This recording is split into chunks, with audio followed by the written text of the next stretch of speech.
Bonjour à tous, merci d'être parmi nous pour ce nouveau webinaire. Aujourd'hui, on va faire un retour d'expérience sur une métropole engagée qui est passée à l'action. Et pour ça, je vous rappelle juste d'abord les règles pour ce webinaire. Comme d'habitude, on vous invite à nous poser des questions-réponses. Donc, vous avez un petit item qui est dédié à ça, à ne pas confondre avec le chat, où vous pouvez toujours chatter entre vous, mais les questions ne seront pas lues pour les questions-réponses à la fin. Je vous invite à poser des questions qu'on lira et auxquelles on répondra en fin de webinaire. Donc, on va découper cette session en deux moments. Un moment de présentation qui va durer une vingtaine de minutes et un moment de questions-réponses où on espère qu'il y aura une vraie dynamique avec toutes vos questions. Pour débuter, je suis très content de faire ce retour d'expérience sur une action exemplaire d'une métropole. Et pour ce faire, je vais les laisser se présenter juste après, mais je suis accompagné de Marie-Laure Busselot pour la métropole Clermont-Auvergne Métropole et de François Levelu pour SCC, et qui est un éditeur référencé UGAP. Et je vais les laisser se présenter chacun à leur tour, en commençant par Marie-Laure et Clermont-Auvergne Métropole. Oui, bonjour. Donc, Clermont Métropole, Auvergne Métropole, Marie-Laure Busselot, responsable du pôle efficacité énergétique et efficience de la donnée. Et je suis accompagnée de Vincent, assis présent, qui est l'économe de flux de la métropole. Bonjour. Superbe. Peut-être en même temps, en profiter pour présenter brièvement en quelques chiffres de quoi on parle quand on parle de Clermont-Auvergne Métropole sur la Oui. partie énergie. Alors, la métropole de Clermont est la dernière métropole créée. Elle a été créée en 2017. Elle regroupe 21 communes. Et notre direction gère que le patrimoine utilisé pour les biens de la métropole. On a à peu près 300 000 mètres carrés, on a à peu près 500 sites, et puis je ne sais plus combien de... Bon, bref, c'est pas grave. Et on a un patrimoine qui, en énergie, brasse bien sûr du gaz, de l'électricité, mais aussi des réseaux de chaleur, du bois plaquette, du fioul. On a plus de propane, c'est pas mal. Mais voilà. Ok, merci beaucoup. Mais aussi, du coup, nous sommes avec François Levelu pour SCC. Bonjour Guillaume, et puis bonjour tout le monde. Je vais être rapide puisque on doit boucler tout ça en 20 minutes. Je vous présente quand même SCC. Nous sommes titulaires du marché UGAP multi-éditeur, notamment, et c'est à ce titre que je contribue à ce webinaire. Donc SCC rapidement, c'est 3 milliards maintenant de chiffre d'affaires, un peu moins en France, un peu moins de 3000 salariés et comment dire, un ADN historique autour du poste de travail et des infrastructures, mais de plus en plus orienté vers, au-delà de notre gestion de beaucoup de marchés publics, nous sommes très impliqués dans des sujets métiers et notamment des sujets autour de l'IoT. Et c'est aussi à ce titre que nous intervenons aux côtés de Citron.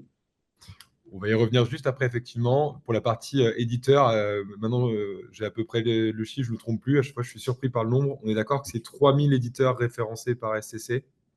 Oui, absolument. Dans le marché multi-éditeur, donc SCC au global, elle travaille sur plusieurs marchés et il y a des clients en direct. Donc, on a un portefeuille de fournisseurs éditeurs qui approche plutôt les 6000 éditeurs, mais référencés en bonne et due forme sur le marché UGAP, il y en a la moitié. Ok, eh ben, très bien. Je vais le présenter, je pense, sur le slide suivant, s'il est toujours là. Ah non, on parle de toi, du coup. On y reviendra un peu plus tard, en réalité. Ça marche, pas de souci, Guillaume. On y reviendra. Citron, bon, bah, pour la majorité d'entre vous, vous nous connaissez maintenant, mais nous, notre raison d'être, c'est d'accélérer la transition énergétique et digitale des grands parcs immobiliers. On veut associer le digital pour collecter la data et automatiser les tâches chronophages et à faible valeur ajoutée, et l'humain pour mettre en œuvre la transition énergétique. Pour ce faire, on a développé un hyperviseur qui permet d'agréger toutes les données énergétiques et techniques des grands parcs immobiliers, et on a nos experts en interne qui peuvent venir mettre en œuvre ou accompagner les experts de nos clients selon les organisations présentes. On va tout de suite rentrer dans notre sujet qui nous intéresse ce matin, puisque c'est un retour d'expérience, qui est le projet de la métropole, Clermont-Auvergne Métropole. Et donc, la première question, Marie-Laure et Quentin, que j'ai envie de vous poser, c'est quelles sont les origines, finalement, de ce projet? Euh, Depuis 2017, donc, on gère un parc qui a doublé, puisqu'on a récupéré les bâtiments communaux qui ont été transférés avec les compétences.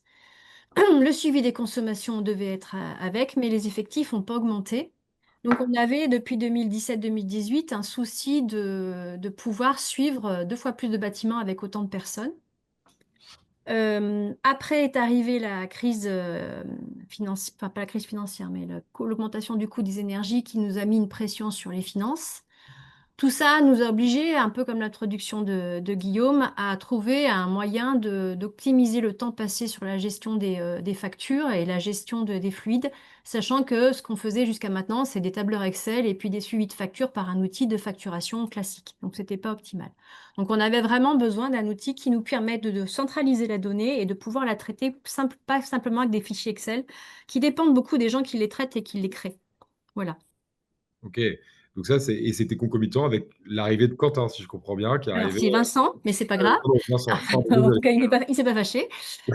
Alors oui, on a aussi, pardon, on a aussi bénéficié de l'appel Acté Fonchaine. On a été candidat pour bénéficier d'une aide financière pour recruter un économe de flux et il finance aussi les outils de genre comme Citron.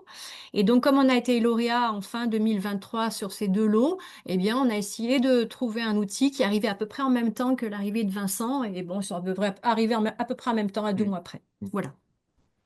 Ok. Donc du coup, Vincent, ça a été tout de suite sur Citron que vous avez débuté vos missions et vous n'avez pas connu l'Excel finalement, ou si. Un petit peu. Alors, on a aussi un suivi qui est fait par notre CEP au niveau de l'ADUM. On avait effectivement une grosse base de données Excel. Mais effectivement, j'ai débuté mes missions de manière quasiment concomitante avec l'arrivée de Citron, enfin le côté opérationnel de Citron au sein de la métropole, oui. Ok. Donc avec un paramétrage avec les équipes de Citron par rapport à notre périmètre, quasiment tout de suite en arrivant, oui.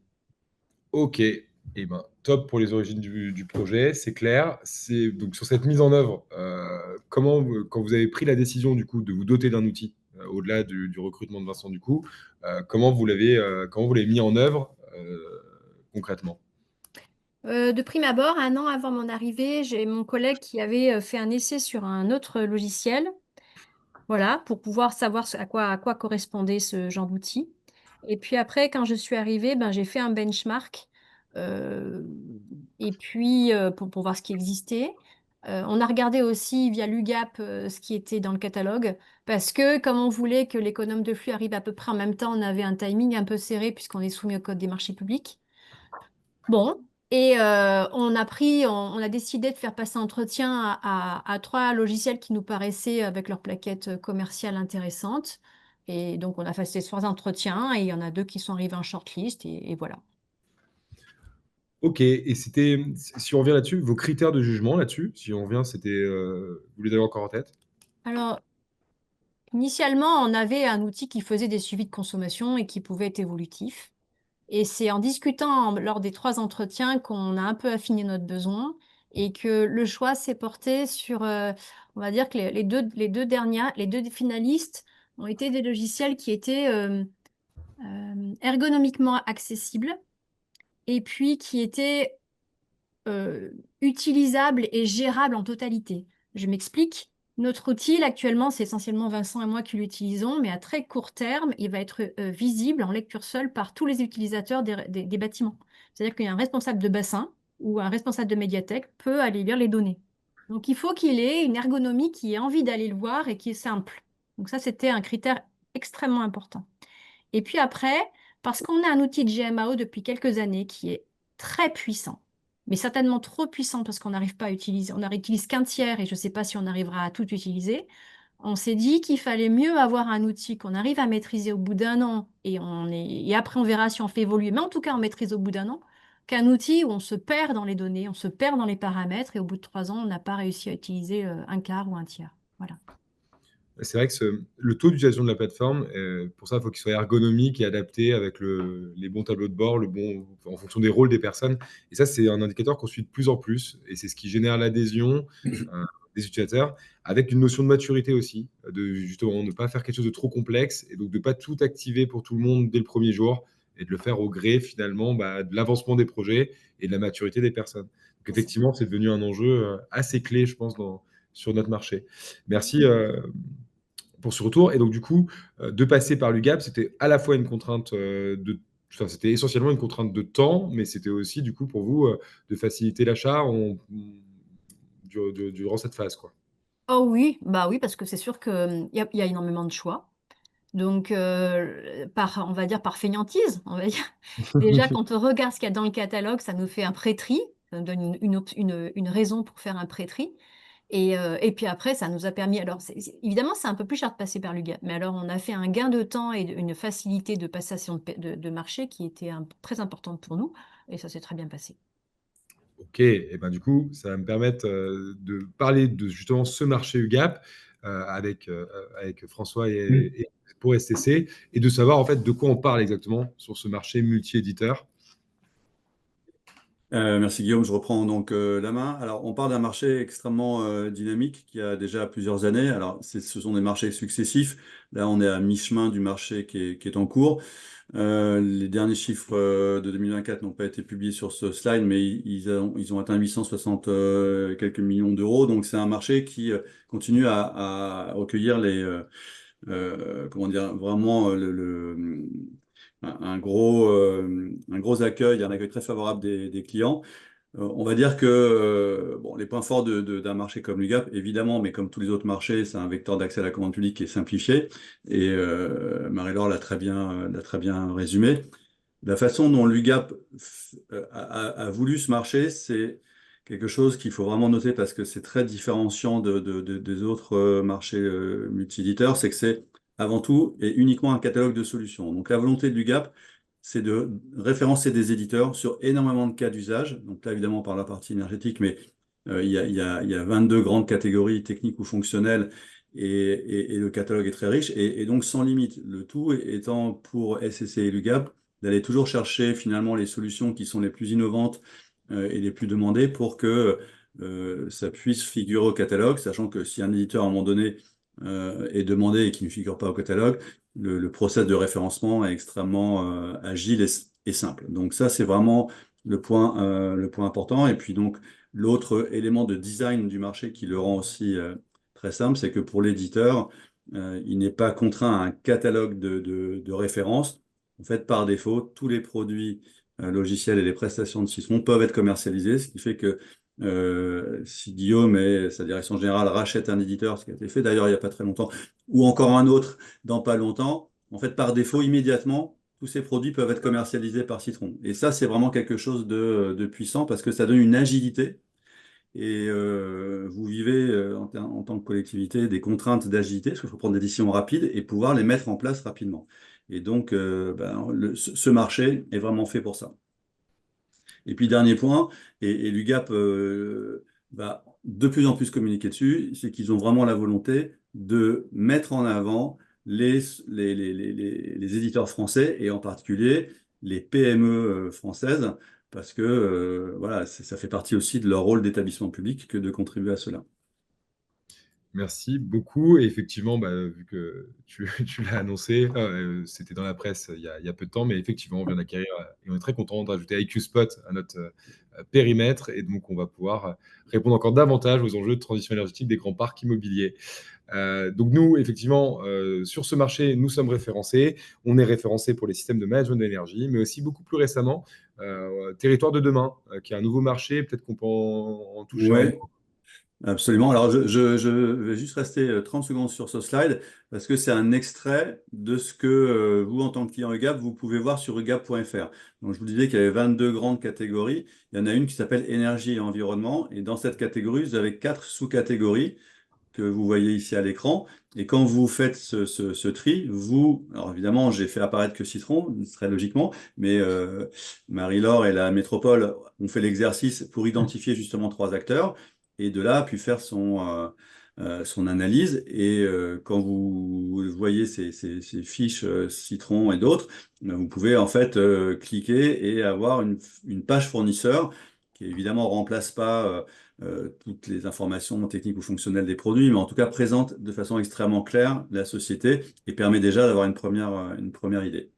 Donc ça, c'est important et c'est bénéfique pour vous en tant que client et évidemment pour les éditeurs. Alors, si on passe sur Territoire de demain, c'est un nouveau marché que l'UGAP a lancé, enfin, il l'a notifié il y a un peu moins d'un an et la commercialisation a démarré en début d'année. Et contrairement à beaucoup d'autres marchés qui existaient à l'UGAP, qui étaient plus orientés, comment dire, solutions, c'est-à-dire plutôt logiciel d'un côté avec prestations, matériel de l'autre, etc. Le marché territoire de demain se veut un marché de cas d'usage d'abord, c'est orienté cas d'usage, il y en a une cinquantaine. Et ensuite, le marché permet de porter toutes les phases du projet, depuis les audits en amont jusqu'à la mise en œuvre, le maintien en conditions opérationnelles. Et donc, il n'y a pas de... Alors, il y a des limitations, ça reste un marché public et c'est un cadre juridique, hein.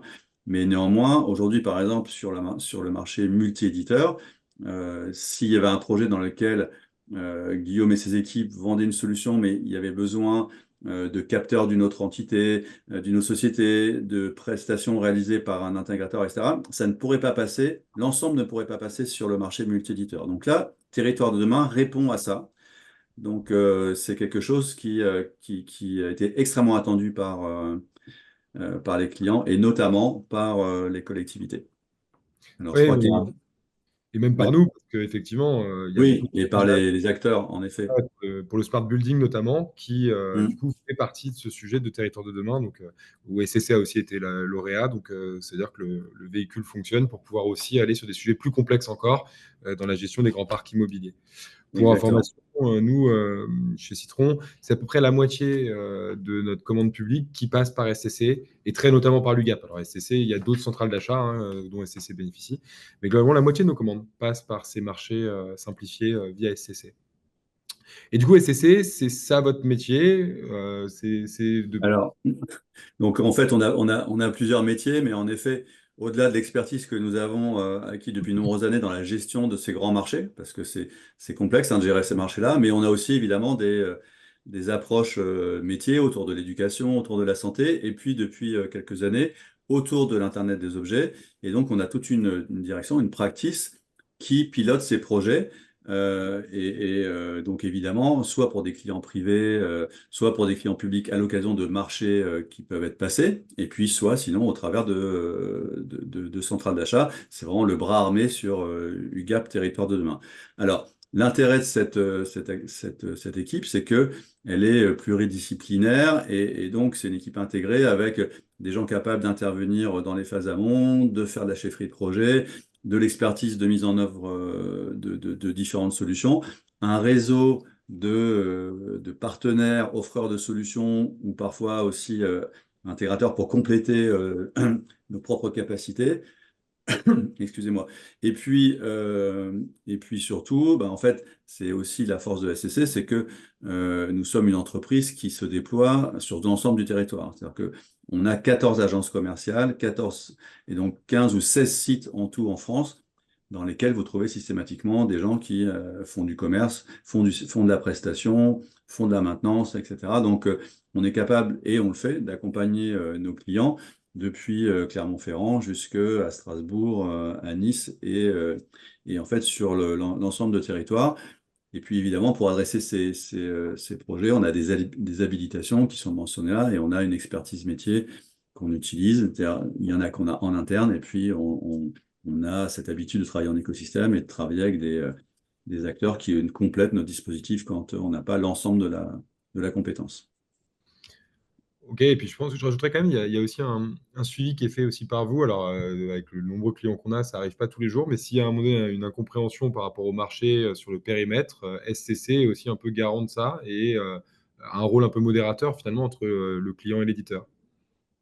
Oui, alors ça fait partie effectivement là notre expérience de ce genre de marché, c'est que on intervient finalement un peu toutes les phases, c'est-à-dire dans la détection du sujet et puis ensuite dans la phase de réalisation. Alors, quand il y a des problèmes, on a l'habitude, on est organisé pour être capable de gérer des situations parce que des projets se passent jamais comme on a prévu au départ.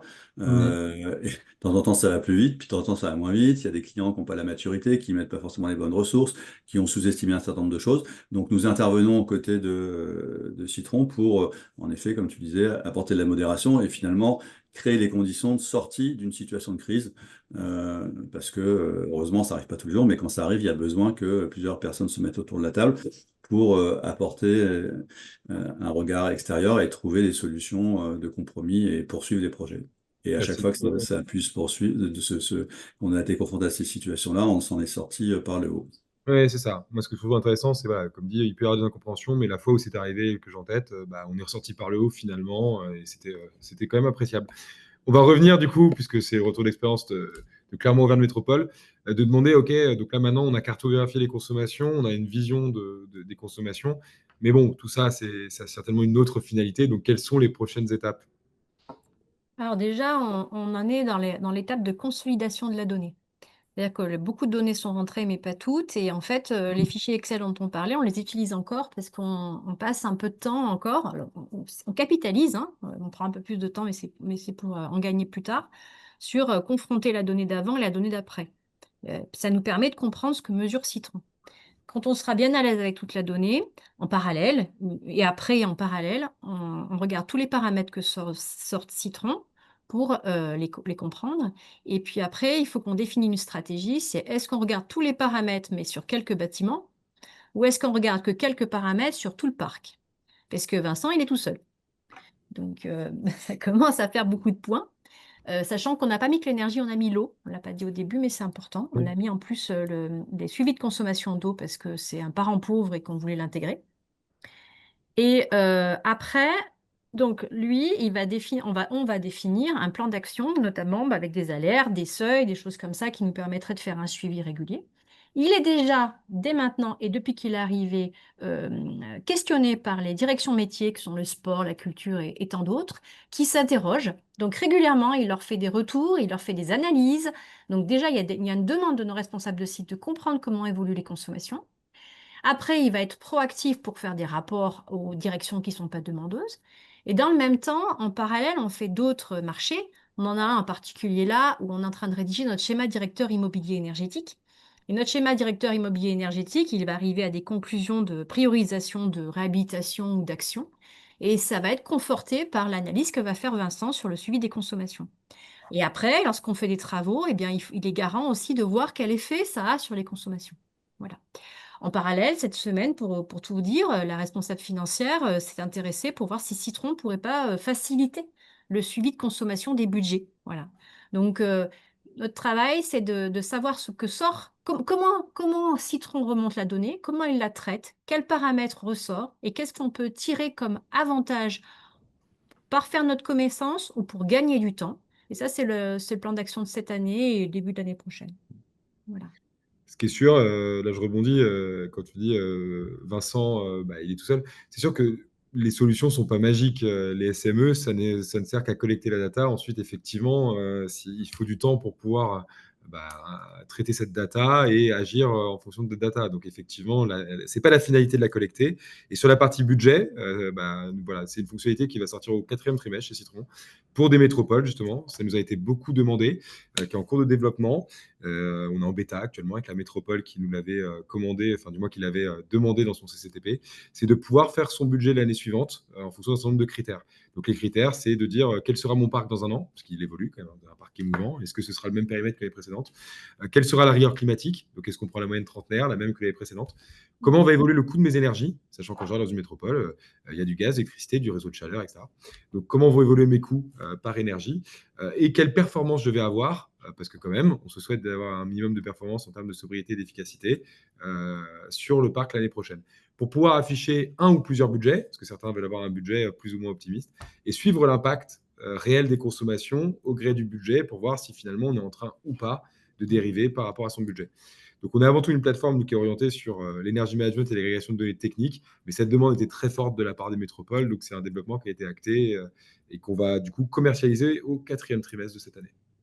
Donc, du coup, je salue la métropole de Dijon, s'ils nous écoutent, et qui était à l'origine de cette requête, et qui a la particularité, effectivement, d'avoir les services financiers au sein des services techniques. Et c'était extrêmement important pour eux de pouvoir recoller les deux. Merci beaucoup pour ce retour. On avait un petit sujet aussi. Vous alliez déployer des contrats de performance énergétique aussi. C'était un de vos projets ou C'est en cours. c'est en cours? Ok. Et donc là aussi, il y a sûrement une volonté de suivre aussi les actions de ces. Exactement. Il fait un tout, hein. On ne fait pas juste ça, c'est un tout. Oui, bien Donc, sûr. un truc bête, mais quand on ferme une piscine, on nous demande automatiquement quel est l'effet de la fermeture de la piscine, hein. Bien sûr. Bien sûr. C'est beaucoup plus simple, mais c'est très pratique. Bah oui. Et donc, pour ces marchés de performance, qu'importe lesquels, nous, Citron, on est aussi un moyen d'avoir une transparence et de pouvoir parler sur une base de données unifiée entre le prestataire et son client, parce que le client délègue, mais veut garder le contrôle, et de regarder quelle est la performance réelle en fonction des différents vecteurs d'influence. Voilà, même si les schémas IPMVP sont assez simples dans ces marchés en règle générale, on peut aller vers des choses plus compliquées parfois. Et donc, d'avoir une vision en temps réel. On va continuer dans notre déroulé pour se poser 3 questions. Donc, je vous invite d'ailleurs à tous les participants, vous êtes nombreux, poser des questions sur la plateforme, parce que là, j'en pose 3, je donne l'exemple, mais ensuite, n'hésitez pas à en rajouter, soit sur l'action de la métropole, soit finalement sur SCC et le référencement UGAP. Alors, la première question que j'avais envie de poser, je la pose un peu aux deux, parce que 2 points de vue différents, celui d'une métropole et quelqu'un qui les côtoie. Est-ce que les métropoles seront aux ambitions du décret tertiaire? Parce que finalement, on parle de 2030, et 2030, c'est quasiment demain. On est dans 4 ans. Qu'est-ce qu'on se dit? On dit que pour les métropoles, j'en sais rien. Pour la nôtre, ça sera le cas. Mais parce qu'on a de la chance d'avoir un patrimoine qui n'est pas majoritairement pas vieux. Voilà. D'accord. Et ça veut dire que vous y serez parce que par rapport à l'aide de référence choisie, vous aviez déjà depuis longtemps, Oui, bien sûr. ou c'est récent? Quelle est la part finalement de l'histoire et la part depuis 2020? Eh ben, avec les seuils, on a beaucoup de patrimoine qui respecte. Voilà. Ok. Et pour le reste, on va certainement faire une analyse au patrimoine et on y sera puisqu'on a déjà des réhabilitations qui sont prévues. Voilà. Ok. Est-ce que François, tu as un avis sur la question? Alors non, là, ça dépasse mon scope de compétences, Guillaume. J'aurais bien D'accord. aimé, mais non. Ok. En tout cas, ce qu'on peut dire aussi là-dessus, c'est que pareil sur Citron, on est connecté avec Opérate, donc on permet la déclaration et le suivi des déclarations par API. Donc ça, c'est important puisqu'Opérate a sorti son API. Donc maintenant, on est en capacité de le faire pour suivre à la fois le fait qu'on est bien déclaré, ce qui est un engagement que toute personne soumise a, mais aussi de voir par rapport aux objectifs, comment est-ce qu'on avance à la maille du patrimoine, la mutualisation des objectifs, mais aussi à la maille de chaque actif pour voir comment est-ce qu'on est positionné par rapport à l'objectif 2030, ce dont on vient de parler avec Marie-Laure, mais aussi les objectifs 2040-2050 Oui. pour la suite. Mm. Et du coup, est-ce que les métropoles ont les moyens de leurs ambitions? Non? Non. Bah non. Non, c'est une question un peu orientée, hein, on l'a fait volontairement. C'est Eh ce oui. qu'on échange avec beaucoup de métropoles, hein. Il y a une vingtaine de métropoles en France. On en accompagne pas tout à fait la moitié, mais presque. Et on a des échanges avec eux, et c'est un peu un constat général, c'est qu'avec les contraintes aujourd'hui des lois de finances et des budgets, c'est pas simple de mettre en œuvre cette transition. Donc c'était l'occasion de faire un petit clin d'œil, comme quoi les métropoles, effectivement, aimeraient aller plus vite, mais font avec leurs moyens. Alors, peut-être qu'au début, c'est pas très grave, parce que les quick wins, finalement, c'est pas ce qui va demander le plus de moyens pour avoir les premières économies. Mais par la suite, évidemment, il va y avoir un enjeu de moyens pour pouvoir atteindre les ambitions qui sont exigeantes, hein, dans le cadre du décret à horizon 2040-2050. Enfin, je pense qu'on partage Marie-Laure et Vincent. Oui, alors c'est pas que les moyens financiers, hein, ça peut être les moyens humains aussi. Hein. Oui, N'oubliez pas que le recrutement n'est pas simple et c'est pas que la fonction publique qui est concernée. Et les entreprises aussi. On commence à manquer de main-d'œuvre. Hein. Donc, et là, tout le monde est touché. Hein. oui, c'est sûr. C'est sûr. Ok, je continue avec ma dernière question. Hop, c'est de savoir, finalement, dans tout ça, avec des moyens contraints, quelque part, est-ce que le déploiement d'IoT, finalement, c'est la solution à moindre coût? C'est une première étape. Comment la métropole, vous avez perçu ce sujet-là? Et là, pour le coup, je pense que vous voyez bien s'il y a une dynamique ou pas sur le marché. Alors, je ne sais pas si Marie-Laure veut démarrer. Je suis J'ai peut-être pas fait. beaucoup de. Oui, c'est une solution plébiscitée, mais par exemple, on pourrait, l'étape d'après, ça serait de passer au compteur connecté et de Mm. faire remonter le comptage. On le sait, mais n'oublions pas que toute information qui remonte doit être traitée. Et donc, on a toujours une personne derrière. Donc, oui, ça sera une solution plébiscitée quand on aura du temps à y accorder. Ok. Ouais, vous avez mis le doigt sur le bon point, c'est-à-dire que on voit en effet qu'il y a beaucoup d'expérimentation et c'est très bien. Ça permet de tester des solutions, tester des acteurs, de tester éventuellement la scalabilité de la solution, même si on va pas, si c'est pas une expérimentation généralisée. Mais en réalité, la valeur de tout cela, elle va se révéler quand on va pouvoir plateformiser, c'est-à-dire en fait récupérer un maximum de données issues de tous les capteurs qu'on peut mettre, de tous les systèmes qui ont été mis en place à droite et à gauche, pour en effet traiter, prendre des décisions, comprendre les patterns et avoir une action vraiment beaucoup plus pointue et efficace.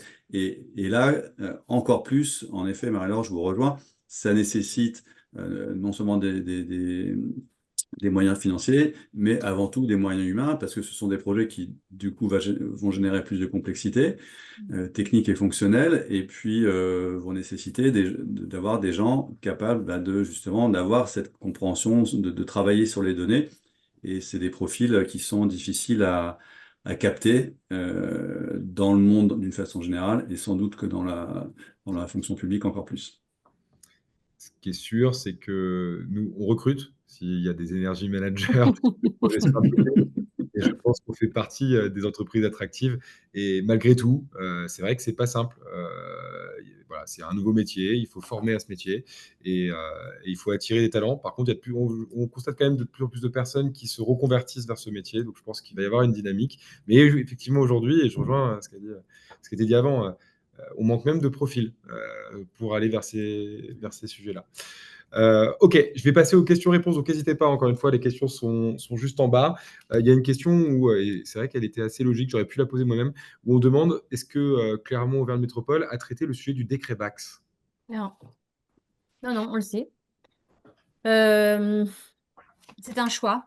On s'est dit qu'on commençait par le SDIE, schéma directeur immobilier énergétique, qui nous permettait de mettre en exergue tous les points sur lesquels on n'était pas bon.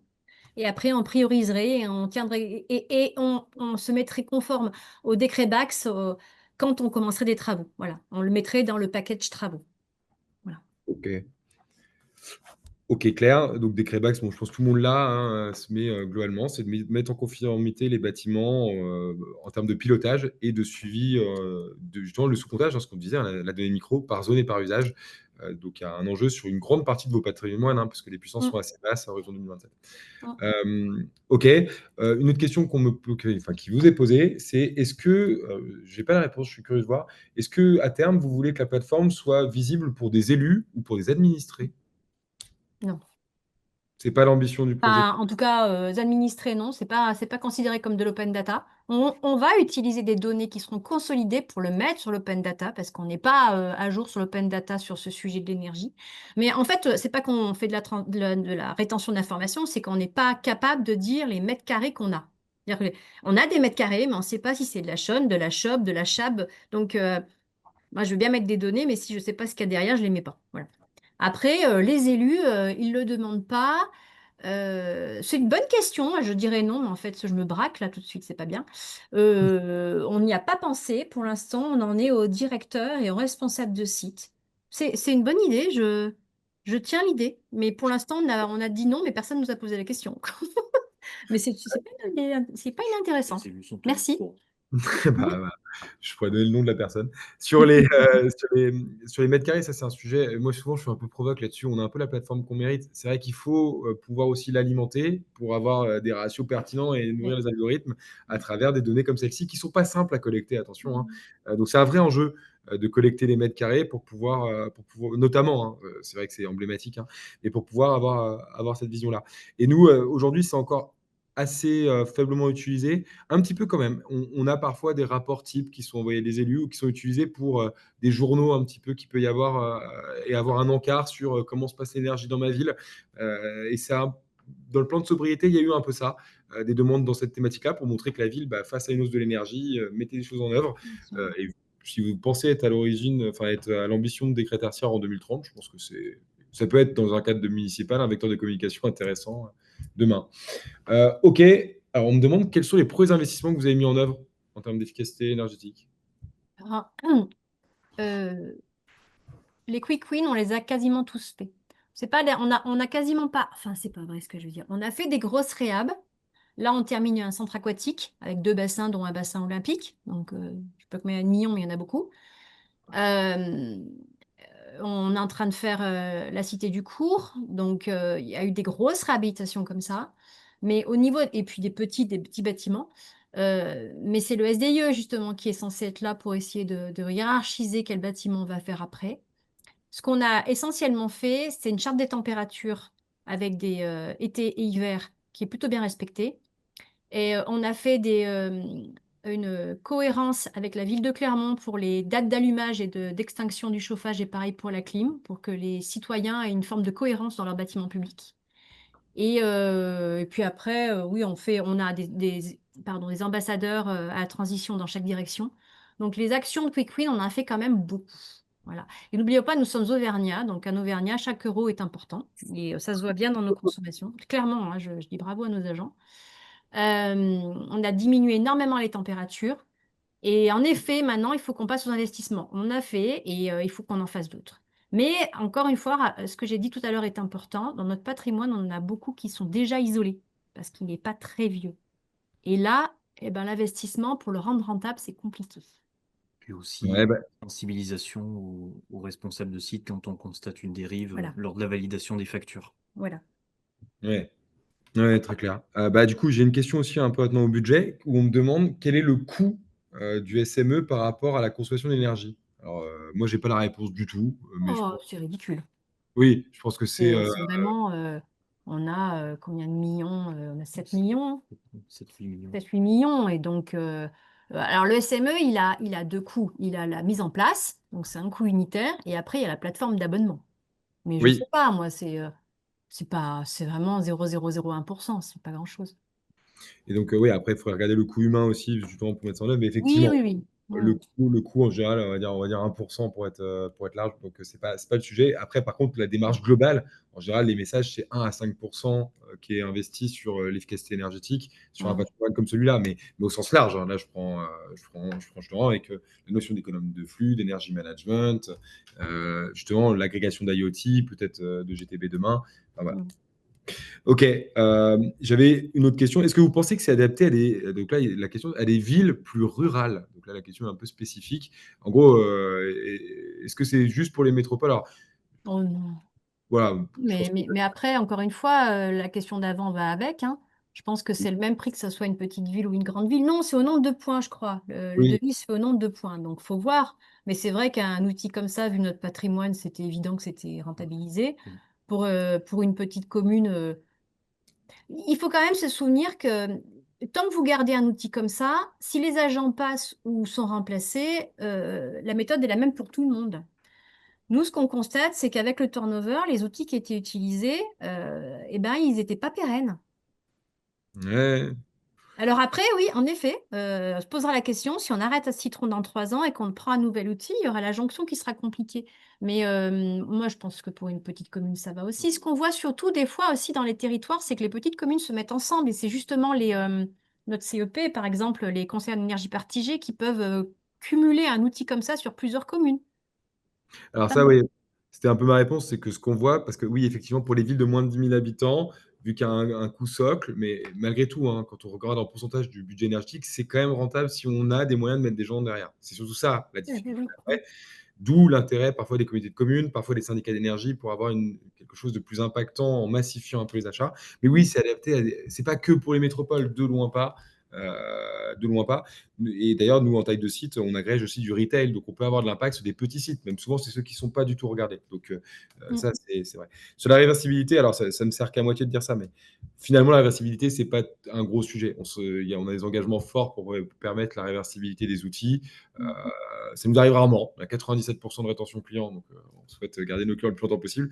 Mais la réversibilité aujourd'hui, les clients imaginent plus que la réalité opérationnelle que ça représente. Pour reprendre parfois aussi d'autres solutions, c'est devenu quand même assez simplifié. Mais oui, c'est pas du tout que pour les métropoles. Ce serait une erreur de penser ça. Le SME, c'est vraiment, moi, je pense, que c'est la première brique pour à peu près tous les patrimoines. Et la question du budget est plus sur qui on met derrière l'écran. Et c'est plutôt ça la difficulté d'une petite collectivité de moins de 10 000 habitants.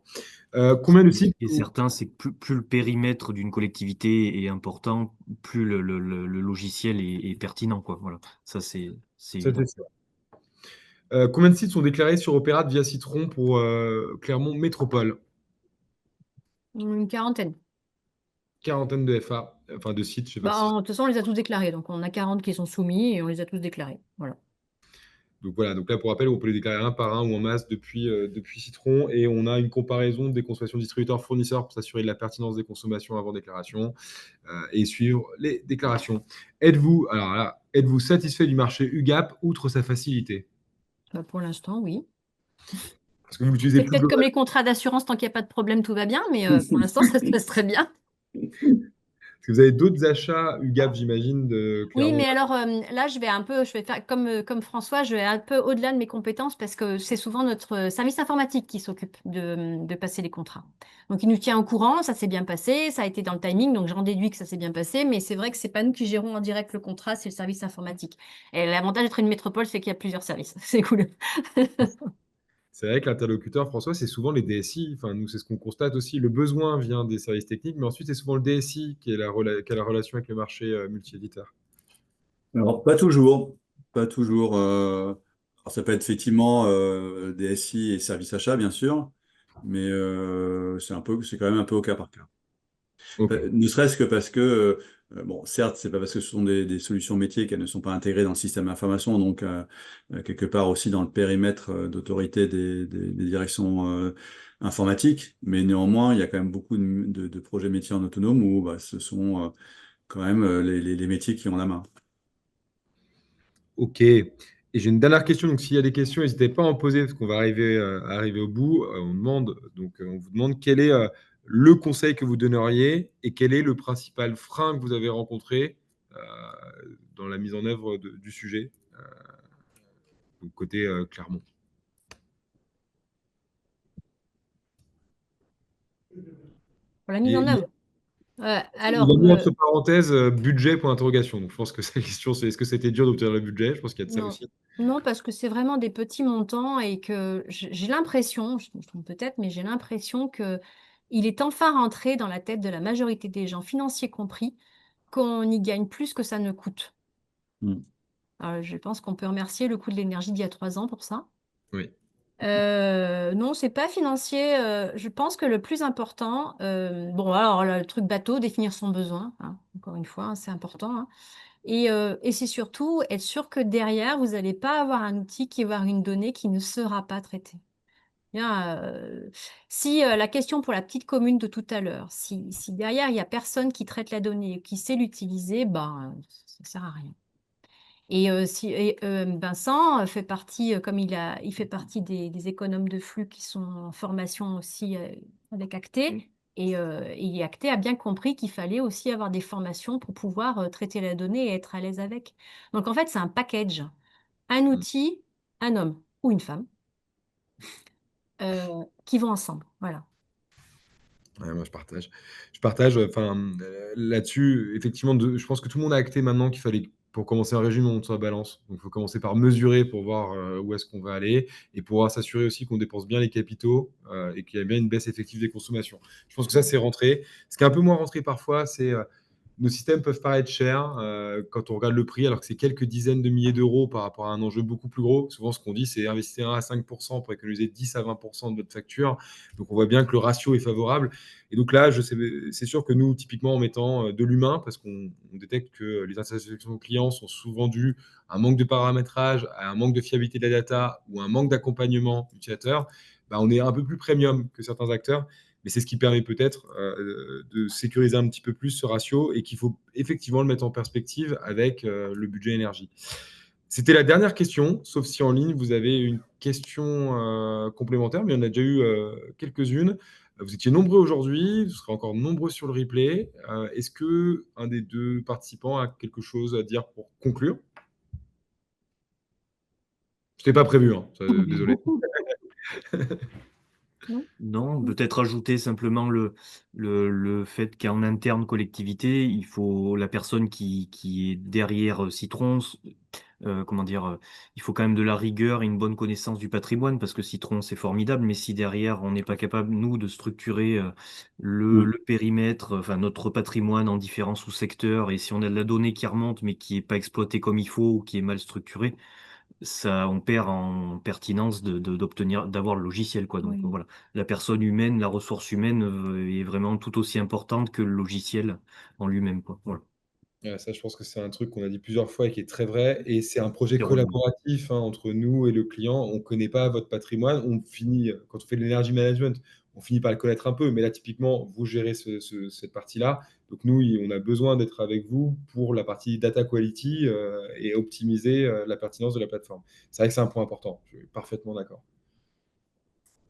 Alors moi, je peux mettre un petit mot de conclusion concernant SCC et l'UGAP pour dire simplement, si vous avez comment dire, envie d'aller expérimenter sur ce type de projet, évidemment, essayez avec Citron, mais surtout, bien que le marché de l'UGAP soit un marché de distribution de logiciels, on peut faire une expérimentation à POC sans achat de licence, avec juste une petite prestation comment dire, commandée pour essayer, pour regarder est-ce que la solution répond déjà aux premiers besoins et donc faire une expérimentation sans forcément avoir besoin d'acheter la licence, juste en payant une prestation. Voilà, pour encourager les vocations. Eh ben top. Et puis nous dire, donc, ouais, rappeler qu'on est référencé UGAP, système de management de l'énergie et territoire de demain avec SCC. Et puis, il y a une consultation en cours aussi, UGAP. On attendra les réponses. On est en groupement avec OTIS pour la partie audit énergétique et toutes les missions attenantes ponctuelles en énergie auprès de l'UGAP. Donc voilà, merci à tous les deux. Je pense que c'était intéressant pour ceux qui nous suivent. N'hésitez pas d'ailleurs à nous faire part s'il y a des questions complémentaires. Ce sera disponible en replay et on se dit à très bientôt pour de nouveaux webinaires sur de nouvelles thématiques. Merci, au revoir. Et bien, merci à tout le monde. Bonne fin de journée, au revoir.